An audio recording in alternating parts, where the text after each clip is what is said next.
They're dead. And they might have lived if we hadn't intervened.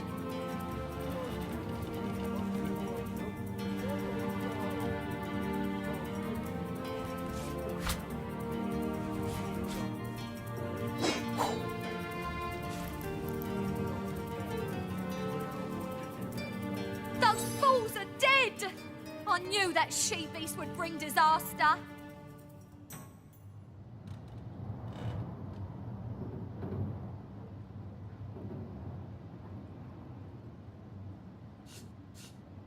It was that orc! She snapped! Grabbed them, popped their necks, and then ran out of here like a wild beast! I'm only grateful she didn't notice me standing here. Can you imagine? Halt! These gates are to remain closed at all times. Captain's orders. Wait a second. Well, I'll be a little red imp's uncle, the Source Hunter. Sorry for the gruff treatment. I didn't recognize you right away. Please tell me, how can I aid the investigation? You can see security's tighter than ever around here since that surprise attack the Orcs bid on a fortnight ago. They did enough damage to shake up Ahu and Captain Aureus something fierce.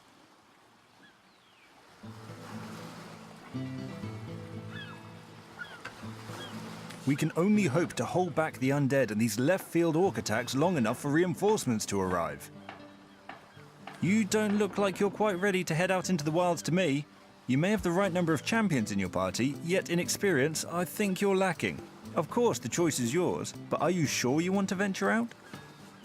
Thank you for heeding my words of warning, Hunter. Scythiel needs you alive and well.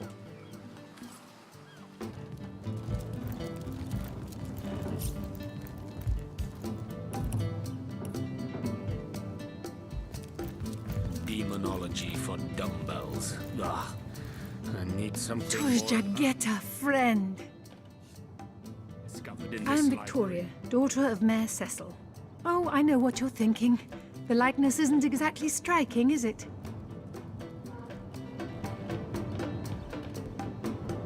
The lesser key of Salacandra's. What nonsense. When I was very young, the fisherman who found me would have drowned. He raised me like I was his own. Kiralizor. Oh, do pardon my language, my friend. But that is quite the startling revelation. So much sadness, so much anguish. Eglandir's tale is heartrending, though it seems that in the pursuit of retribution, he has himself become as great a ghoul as those that wronged him. Does he not see that I am now the one who is to be wronged? Why, oh why must he make me, of all gentle-minded and life-loving creatures, why must he make me the target of his imperishable hate? Whom have I ever harmed? I live for books, not brutality. So, let us approach the situation with reason and ask ourselves, where do we go from here? Though, first let me say this. Hashizm bil kushum zunum. From my heart, I thank you for warning me. I thank you and I trust you. So pray, let me pose the question. What do you advise we should do? My amulet? But it is Haxmagi, a sacred token that houses the presence of my ancestors. No, I cannot part with my talisman, the keepsake of my soul. Demonology for dumbbells. Ugh. I need something more advanced. The Pseudomonarchia Daemonum. And the first edition too. Most promising.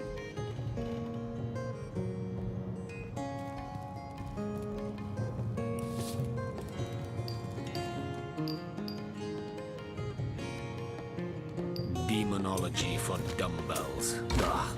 I need something more advanced. Is there no new book to be discovered in this library?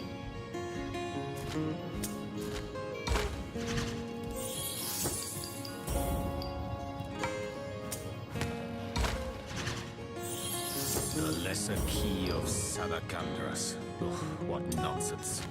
The Pseudomonarchia Daemonum. And the first edition too. Most promising.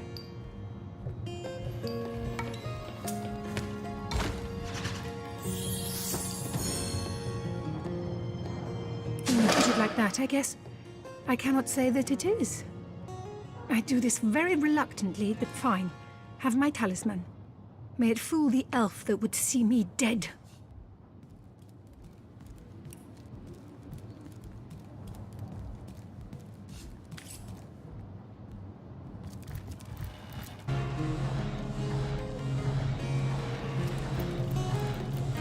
How can I help you, my friend?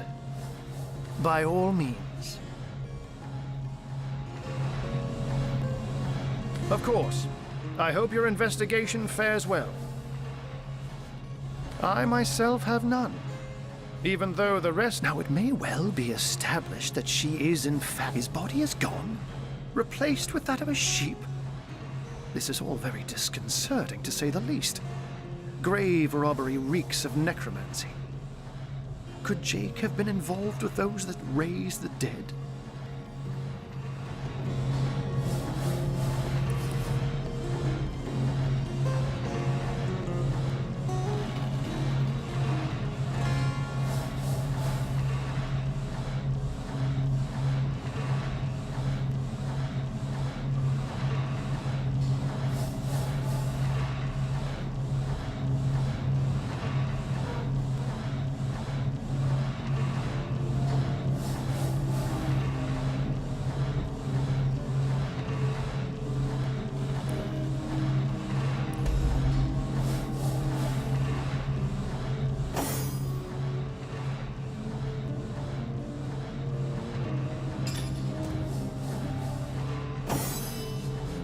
Seems too improbable to be true, but nevertheless.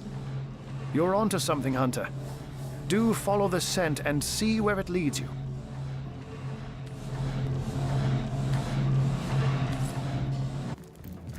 Move along.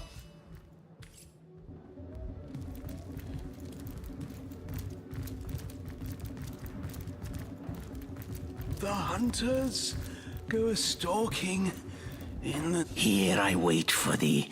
Yes? Yes?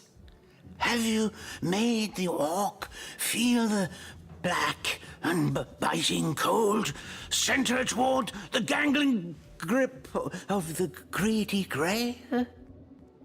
Yes. So it is. So it is. By Angus, the Impaler's favourite steak, you've done well by me. Oh, Ravager of Gazaldagar, the last of their line is dead. The House of Gandavon has been avenged. Sweet flowing blood. The quest of decay is at an end. My wealth is yours. My life is death's. By the hollow sockets of the Voidwood Eye Gouger, I bid thee thanks and fond farewell.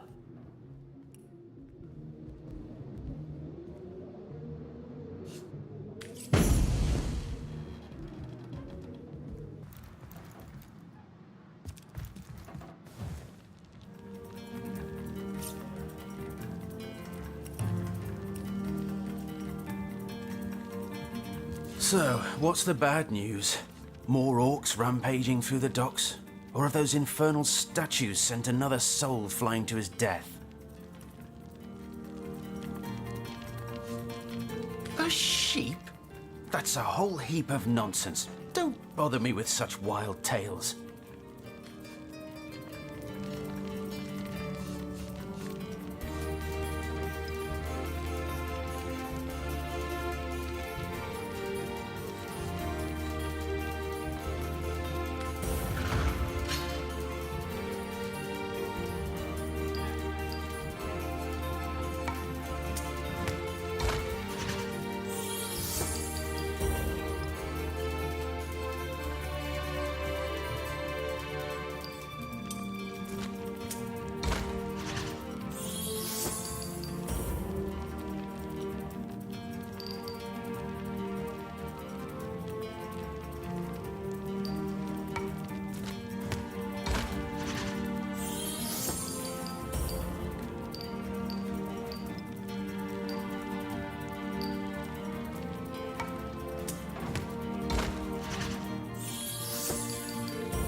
suppose you're right. At least if I tell you myself, you'll hear the proper account of things. I buried that blasted sheep, but I swear on my lucky left foot I had nothing to do with that body disappearing. 1 minute it was on my slab, you see. I left the room for just a moment to answer the bell in the front parlour, and when I returned, the body was simply gone. In its place was a sack containing more gold coins than I could even count. The message was clear. Silence is golden. My business has been declining right alongside the rest of our blighted city. And that sack of gold was worth more than I made during one of the good years. I needed cash, and someone needed my silence. I knew I had to bury something or risk being found out. So that night, I stole into the market and made off with Bertia's fattest sheep. It was a bloody waste to stick so much fine meat into the ground to rot, but it had to be done. The next day, the pallbearers retrieved Jake's coffin, sealed to hide the body's terrible wounds, none the wiser that within the casket lay nothing more venerable than a slaughtered beast. Now, you can imagine I've spent more than my share of restless nights wondering who could have wanted that cadaver and for what purpose. I'm not an inch closer to imagining the why, but I've got a few inklings as to the who. Near as I can reckon, there are only 4 people who could have been involved. Mayor Cecil, Captain Aureus, Theleron's apprentice Evelyn, and Esmeralda. Plenty of us shopkeepers entrust the mayor with the spare keys to our businesses, you know. And he's the only person in town with a second copy of the key to the mortuary. He could have used it to sidle in without a peep, if he were so inclined. Aureus himself paid me a visit the night the body was delivered. Came rapping at my door in the frosty morning before the sun had even started peeping, and told me to tell him, and only him, if I noticed anything strange or suspicious about the remains. Can't see why he'd bothered to go through all that trouble, unless he knew something the rest of us don't. I know it sounds strange suspecting the doctor's apprentice of something so ghoulish as this, but there's few in this city could manage to transport a corpse without raising eyebrows. It was she who delivered Jake's body from the inn to the mortuary, and there was something about her that night, some kind of excitement. Seemed she could barely contain her thoughts, that there was something thrilling about to happen.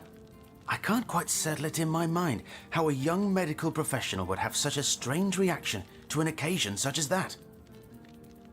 And this may or may not have anything to do with the whole rigmarole, but her master, Dr. Theleron, bought an old shack of mine, one overtaken by undead, for an exorbitant price considering what he was getting. I never did figure what he wanted it for, but he sure seemed eager.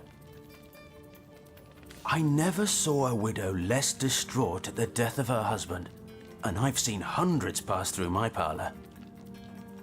It was she who rang my bell just before the body was snatched, lured me outside claiming she needed air, before discussing the funeral arrangements.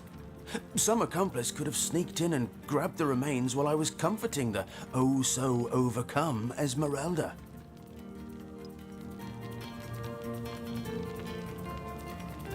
That gold's the only good thing to come out of this blasted affair, and I certainly plan on making some use of it.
You know, I reckon Bertia really didn't get a fair shake in all this, did she?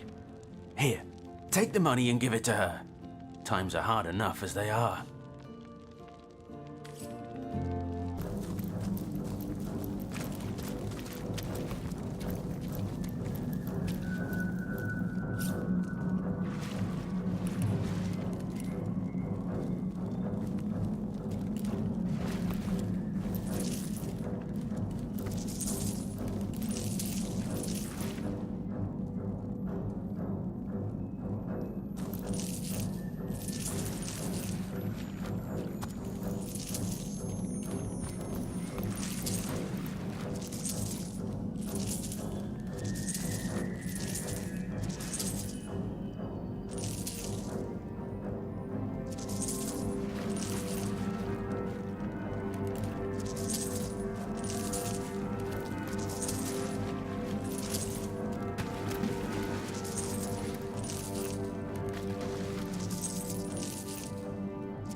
I'd prefer to drown my sorrows with ale.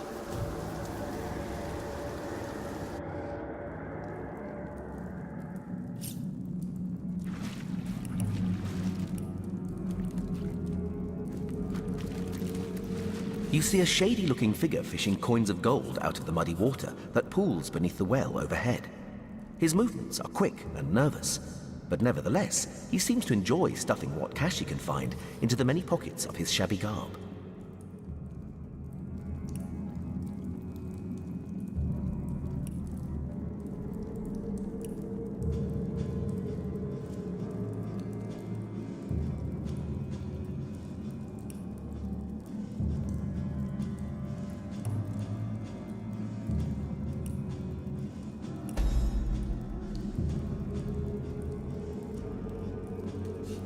So absorbed is he in his coin hoarding that at first he doesn't notice your presence. Suddenly, though, he pauses, looks up, and quick as a cat its talons, readies 2 daggers. Your friendly tone of voice has immediate effect. The man quickly relaxes his aggressive stance, sheathes his weapons, and pulls a quill and a scrap of parchment out of one of his pockets. Dexterously, he writes down a couple of phrases, then holds it out for you to read. Mute, can't speak. You look professional. You the source hunter the wizard asked for. Excitedly, the man turns over the scrap and pens a few more lines. Name's Walgraf. I admire you. No hero like source hunter. Sisil, dead end. Please let me join you. Walgraf nods enthusiastically and pulls a couple of ripped parchment pieces out from his vestments. Hastily, he covers them with words and pushes them in your hands, one after the other. Been mute since I was a kid. Sorcerers took my voice. People think I'm stupid. I'm not. Get money, food where I can. Steal if I must. Not from poor folks. I'm a good sneak, good fighter, good with locks. See things you don't. Want to help you. I'm useful. Want to catch sorcerers. Make 'em pay. Please.